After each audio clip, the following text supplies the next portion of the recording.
इस वीडियो में आज हम बात करेंगे कि जो ट्रांसप्लांटेड हेयर हैं उनकी लाइफ कितनी होती है, क्या वो परमानेंट होते हैं या नहीं होते हैं।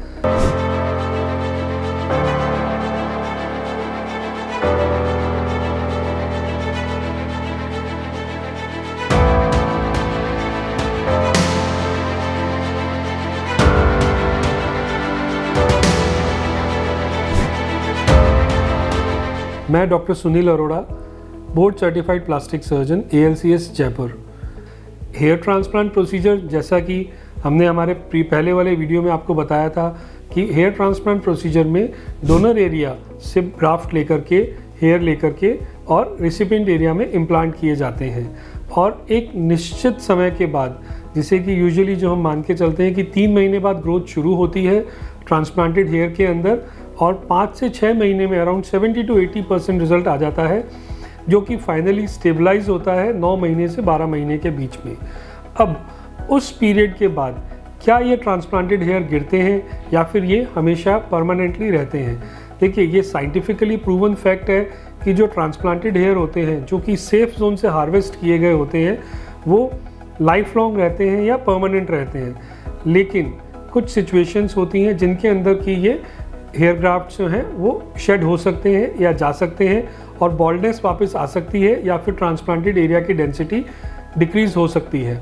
लेकिन अगर हम एक तरह से हेल्दी लाइफस्टाइल मेंटेन करें, कुछ बेसिक प्रिकॉशंस, कुछ बेसिक चीज़ें मैनेज करते रहें खुद के लिए, बालों के लिए, तो ये जो ट्रांसप्लांटेड हेयर होते हैं ये हमेशा के लिए रहते हैं और इनकी जो डेंसिटी होती है वो भी हाई डेंसिटी अच्छे से लंबे टाइम तक के लिए मेंटेन रहती है। वो सिचुएशंस जिनके अंदर की ट्रांसप्लांटेड हेयर की डेंसिटी कम होने के चांस रहते हैं या फिर उनकी लाइफ कम होने के चांस रहते हैं, वो सिचुएशंस हम 2 एस्पेक्ट्स में, 2 फैक्टर्स में डिवाइड करते हैं। एक तो फैक्टर्स होते हैं कंट्रोलेबल्स, जो कि हम कंट्रोल कर सकते हैं, और कुछ फैक्टर्स होते हैं अनकंट्रोलेबल फैक्टर्स, जो कि हम कंट्रोल नहीं कर सकते। यदि हम कंट्रोलेबल फैक्टर्स की बात करें तो उसमें सबसे कॉमनली जो फैक्टर्स आते हैं जिनके अंदर की ट्रांसप्लांटेड हेयर समय से पहले गिरना शुरू हो जाते हैं और डेंसिटी कम होनी शुरू हो जाती है, वो फैक्टर्स होते हैं। एक सबसे इम्पॉर्टेंट फैक्टर है उसके अंदर क्रॉनिक स्मोकिंग। अगर कोई स्मोक बहुत ज़्यादा करते हैं तो वो जो ट्रांसप्लांटेड हेयर है उस स्कैल्प की ब्लड सप्लाई कम होती है और वहाँ से डेंसिटी धीरे धीरे कम होनी शुरू हो जाती है। इसके अलावा और जो फैक्टर्स, कंट्रोलेबल फैक्टर्स होते हैं, जो कि हम काफ़ी हद तक कंट्रोल कर सकते हैं, वो होते हैं कि पेशेंट जैसे खुद का प्रॉपर केयर नहीं करते हेयर ट्रांसप्लांट के बाद, या फिर बालों की प्रॉपर केयर नहीं करते, या फिर खाने पीने का ध्यान नहीं रखते, जो बहुत बेसिक चीज़ें हैं। तो इन फैक्टर्स की वजह से, न्यूट्रिशनल डेफिशिएंसीज़ की वजह से ट्रांसप्लांटेड हेयर गिरने के चांसेस रहते हैं। ये बहुत बेसिक फैक्टर्स हैं जिनका कि ध्यान रख के हम जो ट्रांसप्लांटेड हेयर हैं उनकी लाइफ बड़े आराम से बढ़ा सकते हैं। अब अगर हम बात करें अनकंट्रोलेबल फैक्टर्स की, मतलब वो फैक्टर्स जो किसी के भी कंट्रोल में नहीं है, उनमें एक जो इम्पॉर्टेंट फैक्टर है वो है एजिंग प्रोसेस। एज के साथ साथ धीरे धीरे जो ट्रांसप्लांटेड हेयर हैं उनकी डेंसिटी कम होती है।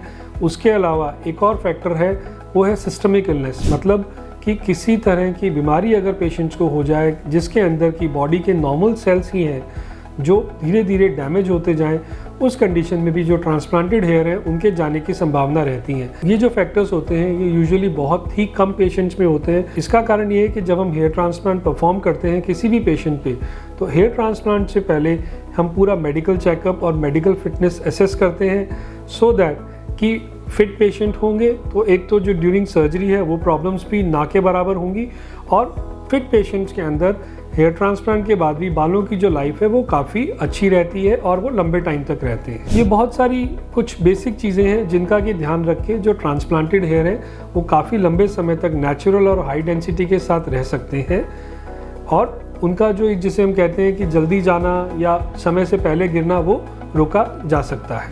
ये जो सिचुएशंस होती हैं ये काफ़ी हद तक अवॉइड की जा सकती हैं। उसके लिए ज़रूरी है कि आपको जो पोस्ट प्रोसीजर एडवाइस, जो सर्जरी के बाद आपको जो एडवाइस दी जाती है, जितने ड्यूरेशन के लिए दी जाती है, वो आप अच्छे से फॉलो करें, उसमें किसी भी तरह का कॉम्प्रोमाइज़ ना करें। इसके अलावा जब भी आपको फॉलोअप के लिए बुलाया जाए, आप तुरंत विजिट करें अपने डॉक्टर को और कंसल्ट करें, अपनी कंडीशन चेक कराएं, सो दैट वो एक एग्जैक्ट सिचुएशन असेस कर सकें और आपको उसी के हिसाब से आपको आगे का ट्रीटमेंट एडवाइस कर सकें।